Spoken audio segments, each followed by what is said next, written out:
At first, we didn't know. How could we have? They seemed just like us. At times, maybe even more patriotic. We thought that they were just kooks and crackpots, loons and conspiracy theorists on the far left and the far right. People that just didn't get it, that didn't see that the careful moderation of Hillary Clinton and Jeb Bush was the only way forward. But even over a year after the 2016 election, they continued to not follow the narrative, and they flocked to social media to spread their fake news. Then, all at once, it became clear. Latching on to the hashtag #ReleaseTheMemo, we saw once and for all who they were.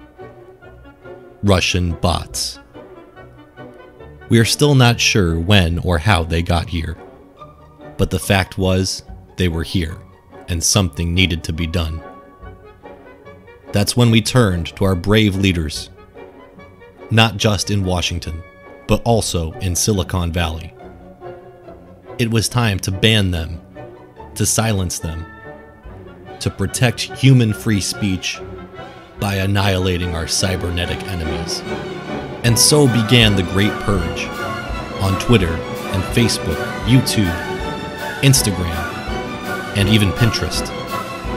Humanity's best and brightest united under the flag of the corporate state.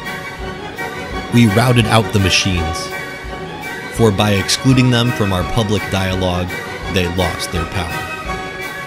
Unable to corrupt our social media feeds, their batteries died and their metal rusted.